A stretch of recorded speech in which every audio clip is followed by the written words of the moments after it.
The Valkyrie had ruled the stars for 12,000 years. Their empire stretched across 100 worlds. Their ships were so many that they blocked the light of suns. Their cities were made of living crystal that grew and changed and never broke. They were beautiful. They were powerful. They were certain that nothing in the universe could ever challenge them. For thousands of years, they had been right. The Valkyrie stood 8 feet tall. Their skin was pale blue, and their eyes glowed with soft golden light. They moved with grace and spoke with voices like music. They believed they were the greatest creation in all the cosmos. Every other species they had met was weaker, slower, less intelligent. 63 different alien races served them as slaves and servants. This was simply the natural order of things that the High Ascendancy ruled from Valkar Prime, a world of floating palaces and crystal towers that touched the clouds. 5 leaders sat on thrones of light and made decisions that affected billions of lives across the galaxy. They had done this for so long that they had forgotten what it meant to be afraid. Then their scientists detected something strange from a small yellow star in an unremarkable part of the galaxy. RDI-O signals were leaking into space. The signals were primitive and messy. They carried music and voices and pictures of simple creatures walking on 2 legs. The Valkyrie listened to these signals for many years. They learned the language. They watched the creatures develop. These beings called themselves humans. They lived on a small blue and green world they named Earth. They had only recently learned to leave their planet. Their ships were ugly metal boxes that moved slowly through space. They used fire and explosions to push themselves forward. Their technology was like a child's toy compared to Valkyrie science. The High Ascendancy was amused. "Another primitive species," said the first voice, the leader of the council. "They will make useful workers once they are trained."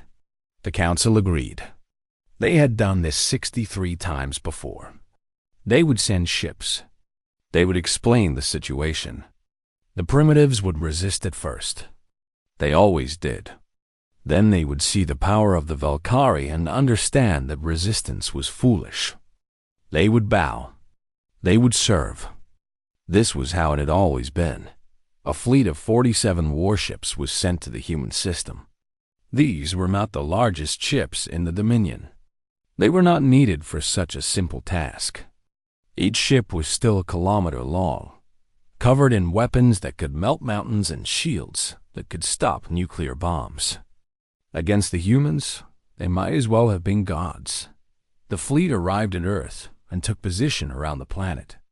The humans sent frightened messages asking who they were and what they wanted. The Valkyrie commander, a veteran named Kethro, who had conquered 3 worlds before, responded with the standard proclamation. "You are now subjects of the Valkyrie Dominion. Your world, your resources, and your labor belong to us. You will be given tasks appropriate to your abilities. Those who obey will be treated fairly. Those who resist will be destroyed. This is not a negotiation. This is a fact." The humans went silent for a long time. Kethro waited. He had seen this before. The shock, the fear, the desperate hope that this was somehow a mistake. Soon their leaders would come forward, begging for mercy, offering whatever they could to survive. Instead, a message came from something called the United Nations. "We need time to discuss this among ourselves. We ask for 30 of our days to prepare our response." Kethro laughed when he heard this. 30 days to prepare a surrender. How very dramatic. He thought about refusing. He could begin the bombardment now and have the planet under control within a week. But there was no rush. The High Ascendancy preferred clean victories. It looked better in the histories. "You have 30 days, he replied. "Use them wisely." The humans thanked him and cut the communication. Kethro settled into his command chair and began planning the occupation. He studied the planet below. 8 billion humans lived there. That was a good number. many workers. He would need to build processing centers and training facilities. He would need to select which humans would be taken off-world and which would remain to extract resources. It was boring work, but necessary. He did not study the humans themselves. Why would he? They were primitives. They had nothing to offer but muscle and obedience. He did not learn about their history. He did not read about their wars, their revolutions, their endless struggles against each other and against nature itself. He did not discover that humans had spent their entire existence fighting for survival. He did not know that they had nearly destroyed themselves a dozen times and somehow always pulled back from the edge. He did not understand that he had just given the most dangerous species in the galaxy exactly what it needed. Time on Earth. Something was happening that the Valkyrie could not imagine. Old enemies shook hands. Rival nations shared secrets. Scientists who had competed for decades now worked side by side. Generals from countries that had pointed nuclear weapons at each other sat together in the same rooms, planning together. 8 billion minds turned toward a single purpose. Not surrender. Not despair. Survival. The humans looked up at the alien ships hanging in their sky like a threat. They felt fear, yes. But beneath the fear was something else. Something that had carried their species through ice ages and plagues and world wars. They felt anger. And in the quiet spaces between moments, hidden from Valkyrie sensors, humanity began to prepare, not to surrender. To fight. The news of the destroyed fleet spread across the Valkyrie dominion like fire. For the first time in 8,000 years, Valkyrie had died at the hands of another species. Not in an accident. Not in a natural disaster. In battle. Against Primitives. The High Ascendancy did not panic. They did not know how to panic. They simply could not believe it was true. There had to be some mistake. Some hidden weapon the humans had found. Some ancient technology buried on their world. It did not matter. Whatever had happened would not happen again. They sent a real fleet this time. 3,000 warships. Carriers that held 100 fighters each. Troop transports carrying 2 million soldiers. Planet crackers that could turn Earth into rubble with a single shot. This was not a subjugation force. This was an extinction force. The fleet admiral was named Verthan, and he was the most decorated commander in Dominion history. He had broken rebellions. He had burned worlds. He had never lost a battle in 400 years. His orders were simple. Destroy everything. Leave nothing alive. The fleet arrived in the human solar system, expecting to find a broken, terrified enemy. Instead, they found chaos. The asteroid belt had been turned into a minefield. Thousands of rocks had been fitted with engines and explosives. They flew at the Valkyrie ships in swarms, too many to shoot down. Mining lasers that had once cut ore now burned through hull armor. Communication satellites screamed electronic noise that blinded sensors. Verthan ordered his fleet forward. They would take losses, yes. But they had numbers. They had power. They would crush this resistance like they had crushed so many others. The first wave of carriers launched their fighters. The humans met them with drones. Ugly, disposable machines controlled by pilots sitting safely on Earth. The drones did not try to survive.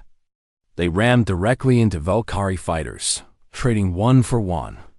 The humans could build more drones in a day. The Valkyrie could not replace trained pilots. Then the human ships arrived. They were not beautiful. They were boxes and cylinders welded together with whatever was available. They were slow and clumsy, and their weapons were primitive. But there were thousands of them. And the humans inside them were not afraid to die. A Valkyrie destroyer found itself surrounded by 12 human frigates. Its shields held against their weapons. Its own guns tore through their armor easily. One by one, the frigates died. but they did not retreat. The last frigate, its hull breached and its crew dying, accelerated straight at the destroyer. It hit at full speed. Both ships vanished in a ball of fire. Verthan watched this happen again and again. Human ships dying, but taking Valkyrie ships with them. It made no sense. No species fought like this. No species valued victory over survival. "They are insane," one of his officers whispered. Verthan said nothing. He was beginning to understand something terrible. The humans were not insane. They simply did not care about the odds. They did not calculate whether they could win. They only calculated how much damage they could do. The battle lasted for 3 days. When it ended, Verthan had lost 400 ships.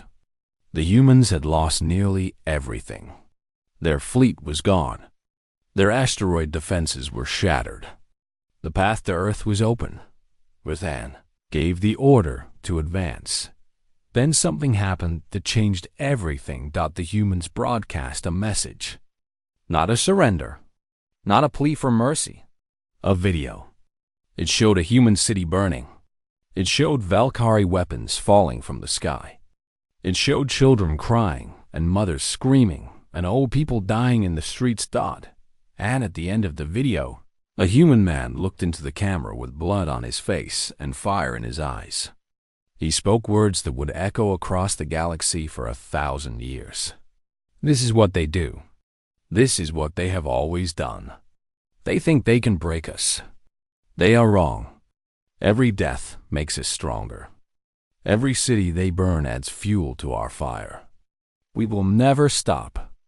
We will never surrender. And when we win, we will remember. We will find every Valkyrie world. We will burn every Valkyrie city. We will make them feel what we have felt today. This we swear on the blood of our children. The video was broadcast to every ship in Verthan's fleet. It was broadcast to the enslaved species across the Dominion. It was broadcast to Valkar Prime itself. The war that was supposed to last weeks lasted 11 years. The humans rebuilt their fleet. They rebuilt it again. They rebuilt it a third time. Every time they were pushed back, they returned stronger. They learned. They adapted. They stole Valkyrie technology and made it their own. They used their own dead as propaganda, turning grief into rage, rage into recruitment. In the 6th year of the war, Verthan sent a secret message to the High Ascendancy. The words were simple and devastating. "We cannot win. We can only survive. And I'm no longer certain we can do that." The High Ascendancy read the message. For the first time in 12,000 years, they felt something cold growing in their hearts. Fear that the humans were coming, and they would not stop until they had taken everything. In the 7th year of the war, a small human ship landed on a world called Desert 3. It was not a warship. It carried no weapons. Its only cargo was a single human diplomat named James, Okonkwo, and a box of translation devices. The Thesari had served the Valkyrie for 6,000 years. They were small creatures, barely 3 feet tall, with gray skin and large black eyes. They had been miners once, before the Valkyrie came. Now they were miners still, but they mined for their masters. Their children were taken as tribute. Their world was stripped bare. They had forgotten what freedom felt like. James walked into the largest mining camp on the planet. The Valkyrie overseers tried to stop him, but the Thesari workers surrounded him, protecting him with their bodies. They had heard the stories. They had seen the videos. They knew what humanity had done. James stood on a pile of rocks and spoke through his translator. His words were simple. "My name is James. I come from Earth. We are fighting the Valkyrie. We are winning. And we want to know one thing. Do you want to be free?" The silence lasted for a long moment. Then an old Thesari stepped forward. Her hands were broken from decades of labor. Her back was bent, but her eyes were bright and sharp. "We have wanted to be free since before your species existed," she said. "We have simply been waiting for someone to show us it was possible." This scene repeated itself across the galaxy. Human diplomats landed on world after world. They visited the Kethmer, who had once been warriors before the Valkyrie broke their spirit. They spoke with the Luminari, beings of light who had been forced to power Valkyrie machines. They found the Croti, whose entire species had been reduced to servants in Valkyrie households. The message was always the same. "We are fighting. We can win. But we need help." And the answer was always yes. Humanity did not just bring hope. They brought weapons. They brought training. They brought ships and supplies and everything the subject species needed to fight back. Human engineers worked with alien scientists. Human soldiers trained alien rebels. Human commanders planned operations that spanned dozens of worlds. The rebellion spread like wildfire.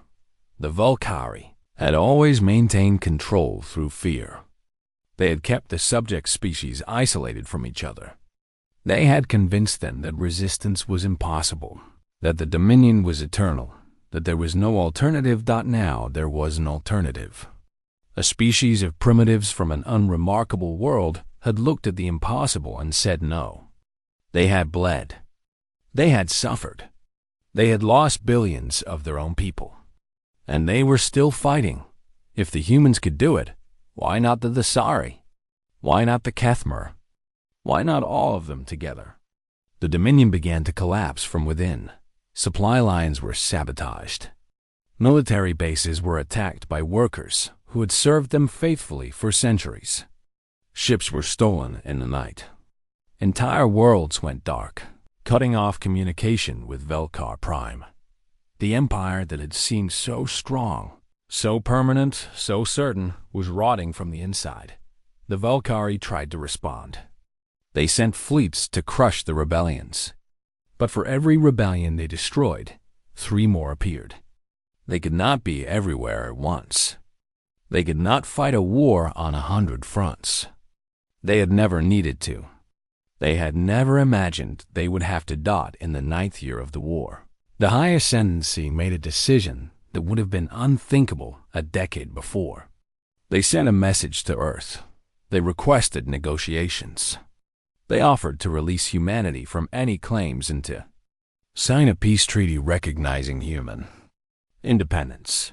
They were offering what they had never offered to any species: equality, recognition, and end to the war. The human response came from Admiral Sarah Chun, the commander of the combined human and allied fleet. She was 63 years old. She had lost her husband in the first year of the war. Her son had died in the siege of Mars. Her daughter commanded a destroyer.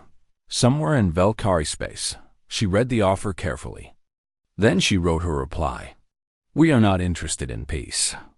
We are not interested in equality. You came to our world and told us we would be slaves. You killed our children. You burned our cities. You thought we would break. We did not break. Now we are coming for you. We will not stop at independence. We will not stop at the borders of our space. We will come to Velkar Prime. We will stand in the halls of your High Ascendancy. And we will show you what happens when you threaten humanity. This is not a negotiation. This is a promise." The Allied fleet, now numbering over 10,000 ships from a dozen different species, jumped toward the heart of the Dominion. The long march home had begun, but it was not humanity's home. They were marching toward Dot. It was the Valkyries, and when they arrived, there would be no mercy. The final battle for Velkar Prime lasted 3 days. The Valkyrie had gathered every ship they had left. They had recalled their fleets from across the dying Dominion. They had armed their civilians and prepared their cities for siege. For the first time in 12,000 years, they would fight on their own soil. Defending their own homes. It was not enough. The Allied fleet came out of Faster than light travel, like a storm of metal and fire. Human dreadnoughts led the charge, their ugly hulls scarred by a decade of war. Behind them came ships from 20 different species, all flying together, all fighting for the same cause. The former slaves had become warriors. The broken had found their strength. The Valkyrie fought bravely. Whatever else could be said about them, they did not surrender. Their pilots flew until their ships were torn apart. Their soldiers held their positions until they were overrun. The High Ascendancy itself took up weapons and stood on the steps of their palace, firing at the invaders until the very end. But bravery was not enough. Skill was not enough. The Valkyrie had created an empire through fear and force. Now they faced a coalition built on something stronger: hope, rage, the burning desire for justice. When the smoke cleared, Valkar Prime was broken. The crystal towers that had stood for thousands of years lay shattered on the ground. The floating palaces had fallen from the sky and burned. The great libraries that held the knowledge of 100 conquered worlds were ash. The throne room of the High Ascendancy was a crater. Admiral Sarah Chun stood in the ruins of that throne room. She was tired. She had not slept in 3 days. Her uniform was torn and stained with blood that was not hers. Around her, soldiers from a dozen species picked through the rubble, searching for survivors. A young Dasari officer approached her. He was barely old enough to fight, but he had been in the war since his homeworld was liberated. He looked at the destruction around him and asked the question that everyone was thinking. What do we do now, Admiral? Do we kill them all? Sarah looked at him for a long moment. She thought about her husband. She thought about her son. She thought about the billions of humans who had died. She thought about how easy it would be to give the order, how satisfying it would feel to end the Valkyrie forever. Then she shook her head. No, she said. That would be too quick, too clean. They would become martyrs. Other species would remember them as victims.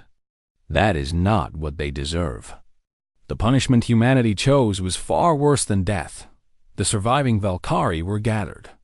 There were not many, perhaps a few million, scattered across their ruined worlds. They were stripped of everything. Their ships were taken. Their technology was destroyed. Their colonies were given to the species they had once enslaved. They were left on a handful of barren moons with nothing but basic supplies. Enough to survive. Not enough to rebuild.